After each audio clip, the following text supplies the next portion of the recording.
My name is Dr. Vela, and today we're going to be discussing a little thing about crucial conversations. Have you ever had those conversations that didn't go as you planned? They kind of fell off to the wayside and possibly got into an argument, and also got into a scuffle or whatever it might be. In my case, scuffle. But those things can be countered if you just listen to this presentation. But there's ways to convince people and way to talk to them to avoid those arguments. And today we'll be discussing that. Our objective today is going to be exploring opportunities and reasons for effective communication in situations, conflicts, and holding others accountable for their performance. This is key. The second one is going to be reviewing and applying core practices and processes for those crucial conversations.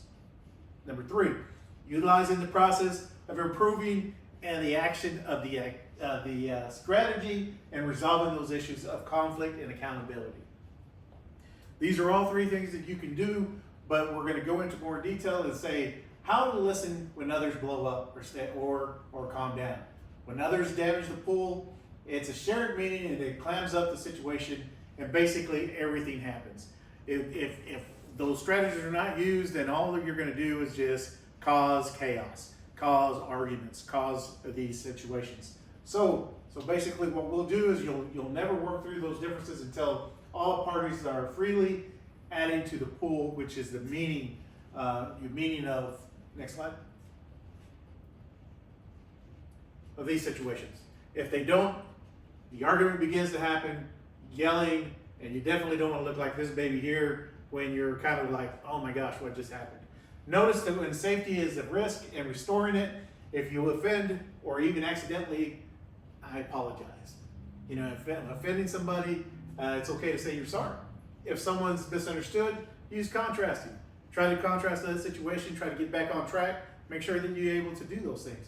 If you are at odds, find a mutual purpose. This is important. Find that mutual ground where you can be able to express yourself in a way in a situation where you can start to calm the situation down rather than escalate it. So de-escalating is probably the key thing here. What do you really want for yourself and others, or for that relationship? Conversation, definitely. Conversing with someone and being able to stay calm, you got to use the heart. You got to use the heart to be able to do that. Be sincere in your conversation. And that's when you invite others to share, you have to have that meaning. Have something involved in it, something that you can both look at. And be curious. When others become furious, we must be curious about why are they getting so mad? Why are they getting so upset about the situation they're trying to explain to me? But you have to be really a good listener. Stay curious. Don't react to the story. Continue to listen and wonder. I think this is key right here. If I could circle that right there, I would. But that listening part is being a listener. A good listener is just making sure you're involved in the conversation and it continues to grow. But be patient. Emotional changes often lag behind changed thoughts. And you got to understand that. Just be patient, be curious, be courteous. Bring that heart to the situation. Bring that heart to the conversation. That person will definitely be thankful that you did. Safety, learn to look. Learn to look and be able to listen also to those key points in the situation where it become a problem. You definitely don't want to step on that landmine, and you definitely don't want to do this. Argue back to them, because if you do this, this is going to happen, and definitely you want to be silent. Sometimes it's best to listen and let them argue and yell and scream, and then you just kind of stay there and be neutral and say, hey, I understand. Bring that heart to the conversation and make sure that they understand that, hey, I'm here to listen. I care. So those are the things you want to make sure that you don't do. Encourage others to react to their path. If you can just encourage those things. Next slide. This is the path to the conversation. See and hear, tell the story, feel, and act. And these are a path to action. I guess if you hear that conversation, you hear what's going on, they're telling a story, and then you feel that situation, what is going on actually in this, you want to make sure that you act upon that, just to make sure that they understand that, hey, I am involved in this conversation. I'm not falling asleep. So every sentence has a story, and when that entered the middle of someone's story, we have to guess at what came earlier to bring the story to that point. There's always a story behind it. There's always a situation. There's always something that's happened to them that they got to that point where they're angry, and we need to be able to bring that heart in and make sure that we're doing the right thing. Break the cycle. Don't respond to what is in the middle of the story.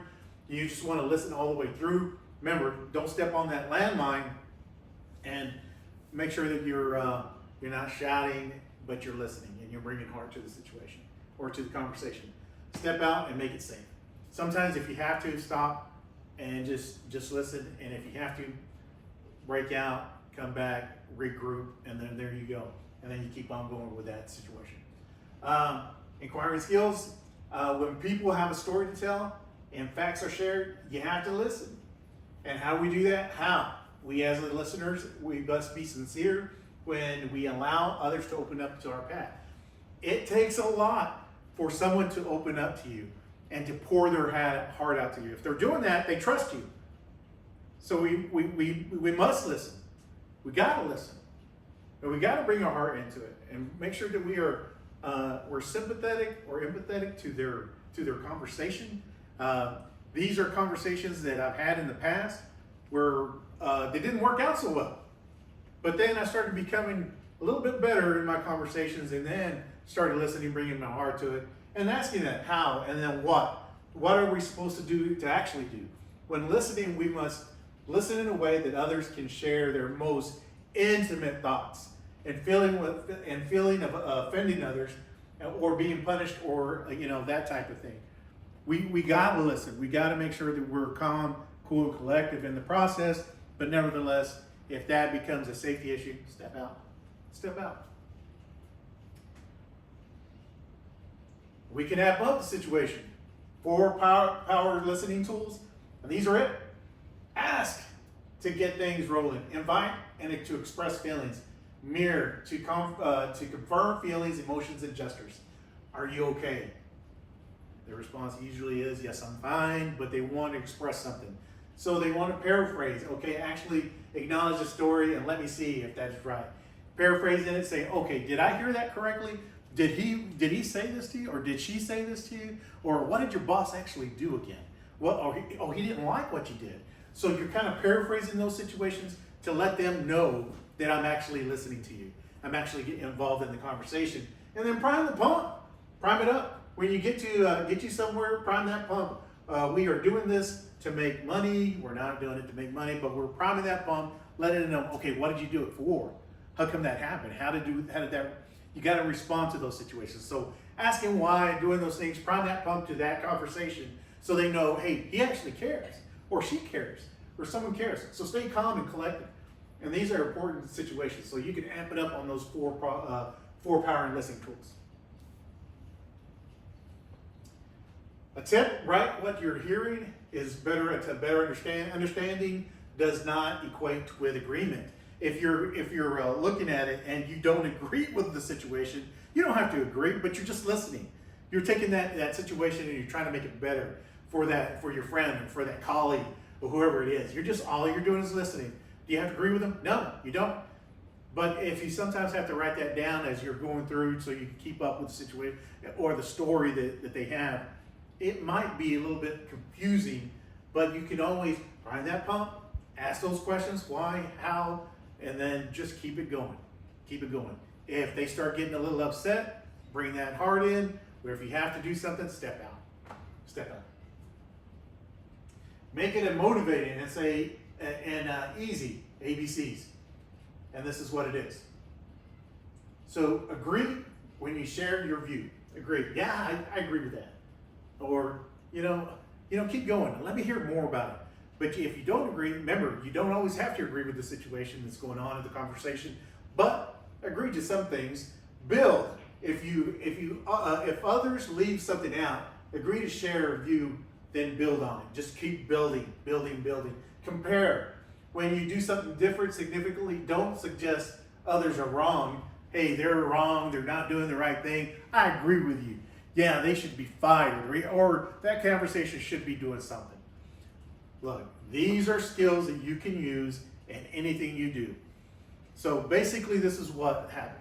I had a conversation with one of my bosses in the past, and we didn't really go through these strategies. So those things happen, and you just got to understand that we were both in a heated situation, didn't really agree on either one of our points of views, but we didn't really do that.